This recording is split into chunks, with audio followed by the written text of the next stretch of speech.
Esse programa conta a história do Cable, o novo parceiro do Deadpool.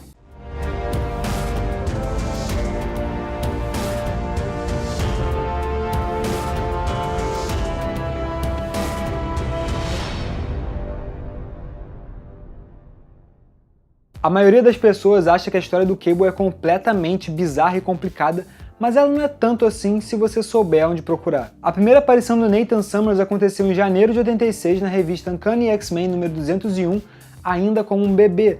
Ele só apareceria como um Cable, um homem formado, 4 anos mais tarde, na revista Novos Mutantes número 86. E ele foi criado pela lenda dos quadrinhos, o Chris Claremont, junto com o criador do Deadpool, o Rob Liefeld, o que explica essa versão do Cable com um peito completamente estourado e bizarro.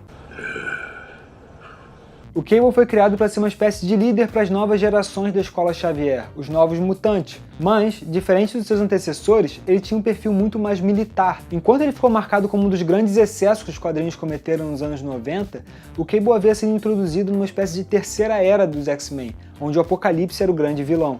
A origem do Cable começa a ser contada a partir da relação do Senhor Sinistro, cuja história a gente já contou aqui num Super Ken bem antigo, por sinal, o Scott Summers, o Ciclope, e a Madeline Pryor, um clone da Jean Grey. Eu sei, tudo ficou confuso agora, né? Na verdade, o Sinistro sabia que a Jean e o Ciclope estavam destinados a gerar um bebê primordial mutante, uma espécie de Jesus mutante que estava destinado a eliminar o maior inimigo do Sinistro, o Apocalipse. Como a Jean havia sido dada como morta, o que o Sinistro faz? Ele cria um clone da Jean, a Madeline Pryor, acordada por uma fagulha da Força Fênix. Ele arma um encontro entre o Ciclope e a Madeline, e o Ciclope cai de paixão por ela. Rapidamente eles têm um filho, Nathan Christopher Charles Summer, o Cable.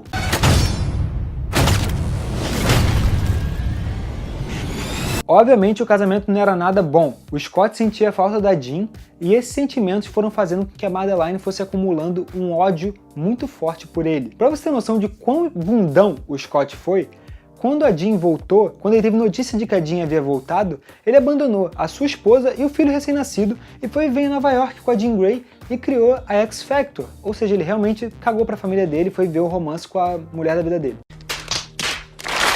Enquanto isso, a Madeline corria para os X-Men buscando abrigo e informa a eles que o Sinistro havia sequestrado o bebê Nathan. Toda essa situação fez com que a Madeline fosse criando uma série de sentimentos ruins, fazendo com que ela se aproximasse cada vez mais do lado sombrio da personalidade dela, o que fez com que ela tivesse contato com a dimensão do Limbo, uma dimensão demoníaca, onde ela se declarou a Rainha dos Duendes, uma grande vilã, e a partir desse momento qualquer possibilidade de uma família feliz entre o Scott, a Madeline e o bebê Nathan foi pro espaço. You're absolutely right. Toda essa história de maluquice da Madeline faz com que ela resgate o bebê Nathan das mãos do Sinistro logo após o Scott derrotar o vilão. Só que ela não resgata para salvar o filho dela, ela resgata para usar ele num sacrifício junto com mais 9 crianças no topo do Empire State para trazer a dimensão do Limbo para a Terra. Felizmente o Scott e a Jean conseguem derrotar ela, mas não salvam o pequeno Cable, que dessa vez é sequestrado pelos Cavaleiros da Tempestade do Apocalipse e levado para a base do vilão no lado azul da Lua. Lá, o Apocalipse sabia que o Cable seria um problema no futuro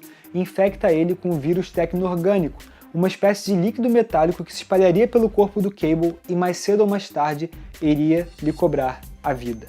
That's just lazy writing. A Jean, o Ciclope e a X-Force conseguem resgatar o Cable e conter o vírus, mas não curá-lo. A partir desse momento você está achando o quê? Que a Jean, o Ciclope e o bebê Nathan iriam formar uma família feliz e verem felizes para sempre? Achou errado, otário? Porque surge um viajante no tempo de 2000 anos no futuro e fala para o Scott que o filho dele seria muito importante naquela época, onde ele seria um verdadeiro salvador. Só que o viajante só poderia fazer um salto temporal e nenhum mais, porque a energia daquele salto consumiria toda a restante, de modo que o filho dele ficaria preso no futuro. O Scott então abre mão do seu filho e entrega ele ao viajante do tempo, entendendo que ele tem uma missão maior a cumprir. Então vamos recapitular agora. A mãe dele virou uma rainha demônio, ele foi infectado por um vírus tecno-orgânico e o pai abandonou ele, deu ele para uma pessoa do futuro que ele não fazia a mínima ideia de quem era. Eu estou impressionado como o Cable não virou um vilão depois de tudo isso. É mesmo, é?